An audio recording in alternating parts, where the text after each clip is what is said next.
നമസ്കാരം.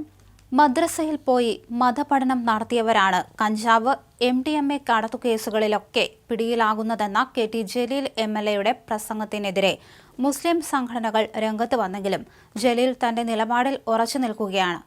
മതപഠനമോ മതവിദ്യാഭ്യാസമോ ലഭിക്കാത്ത മറ്റ് സമുദായങ്ങളിലെ ചെറുപ്പക്കാർക്കുള്ള ധാർമ്മിക ബോധം പോലും മുസ്ലിം സമുദായത്തിലുള്ളവർക്ക് ഉണ്ടാകുന്നില്ലെന്ന് മലപ്പുറത്തെ ഇഫ്താർ സംഗമത്തിൽ KT ജലീൽ അഭിപ്രായപ്പെട്ടിരുന്നു. ഇതിനെതിരെയാണ് സമസ്ത അടക്കമുള്ളവർ രംഗത്ത് വന്നത്. ഇതോടെയാണ് താൻ നിലപാടിൽ ഉറച്ചു നിൽക്കുന്നതായി ആവർത്തിച്ചുകൊണ്ട് ജലീൽ വീണ്ടും എത്തിയത്. സമസ്ത അടക്കമുള്ള മുസ്ലിം സംഘടനകളുടെ വിമർശനത്തിന് മറുപടിയുമായി KT ജലീൽ രംഗത്ത് വരികയാണ്. പറഞ്ഞതിൽ ഉറച്ചു നിൽക്കുകയാണ്. ഓരോരുത്തരും അവനവനിലേക്കും കുടുംബത്തിലേക്കും സമുദായത്തിലേക്കും നോക്കണമെന്നും പിശകുകൾ തിരുത്തണമെന്നും KT ജലീൽ ഫേസ്ബുക്ക് കുറിപ്പിൽ സൂചിപ്പിച്ചു. മതവിദ്യാഭ്യാസം കിട്ടുന്ന ജനവിഭാഗം എന്ന നിലയിൽ മുസ്ലിങ്ങളെ തെറ്റുകാരുടെ കൂട്ടത്തിൽ ഒന്നുപോലും കാണാൻ പാടില്ലെന്ന അതിമോഹമാണ് എൻ്റെ പ്രസംഗത്തിലെ ഉള്ളടക്കത്തിൻ്റെ ആധാരം. സമീപകാലത്ത് നടന്ന സംഭവങ്ങൾ വല്ലാതെ അസ്വസ്ഥമാക്കിയിരുന്നുവെന്ന് KT ജലീൽ കുറിച്ചു.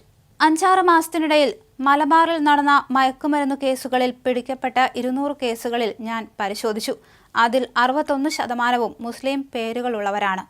ലഹരിക്കടത്തിൽ പിടിക്കപ്പെടുന്ന മുസ്ലിം പേരുള്ള പ്രതികളിൽ 99% ചെറുപ്പത്തിൽ മതപഠനം കിട്ടിയവരാണെന്നാണ് അന്വേഷണത്തിൽ മനസ്സിലായത്.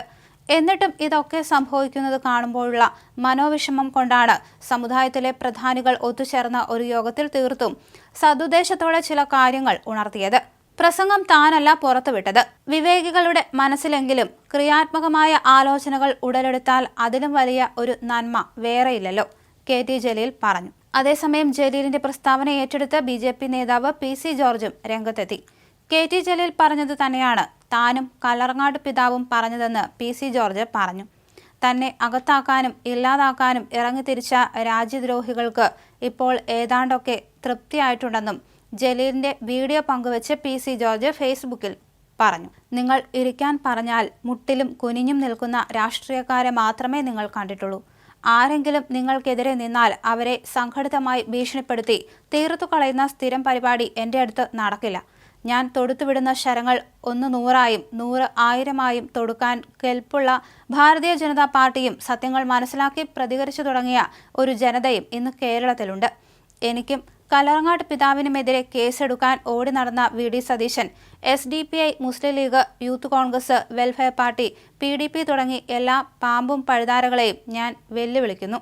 KT ജലീലിനെതിരെ ഒരു സമാന പരാതി കൊടുക്കാൻ നിങ്ങൾക്ക് തന്റേടമുണ്ടോ? സ്വർണ്ണക്കടത്ത് ഒരു ജില്ലയിൽ മാത്രമാണ് കൂടുതൽ എന്ന് പറഞ്ഞ മുഖ്യമന്ത്രിയെ ഒന്ന് തൊട്ടു നോക്ക്. ലവ് ജിഹാദ് ഉണ്ടെന്ന് 1.5 പതിറ്റാണ്ട് മുമ്പ് പറഞ്ഞ VS ജീവിച്ചിരിപ്പുണ്ട്. കേസ് കൊടുക്ക്. കേരളത്തിലെ ജയിലുകൾ മതിയാവാതെ വരും നിങ്ങൾക്ക്, PC കുറിപ്പിൽ പറഞ്ഞു. എന്തായാലും പറഞ്ഞതിലൊക്കെ താൻ ഉറച്ചു നിൽക്കുന്നു എന്ന് തന്നെയാണ് KT ജലീൽ പറഞ്ഞിരിക്കുന്നത്. താൻ കൃത്യമായ കണക്കെടുപ്പ് നടത്തിയാണ് പറയുന്നത്. മതപഠനമോ മതവിദ്യാഭ്യാസമോ ലഭിക്കാത്ത മറ്റ് സമുദായങ്ങളിലെ ചെറുപ്പക്കാർക്കുള്ള ധാർമ്മിക ബോധം പോലും മുസ്ലിം സമുദായത്തിലുള്ളവർക്ക് ഉണ്ടാകുന്നില്ലെന്ന് മലപ്പുറത്തെ ഇഫ്താർ സംഗമത്തിലാണ് അദ്ദേഹം അഭിപ്രായപ്പെട്ടത്. എന്തായാലും ഇതിനോട് യോജിച്ചാണ് ഇപ്പോൾ PC ജോർജും നിലപാട് വ്യക്തമാക്കി രംഗത്തെത്തിയത്. അതേസമയം ജലീലിനെതിരെ സമസ്ത രംഗത്ത് വന്നിരുന്നു. എന്നാൽ ഇതിലൊന്നും തളരാതെ തന്റെ കൃത്യമായ കണക്കുകൾ അവതരിപ്പിക്കുകയാണ് ജലീൽ.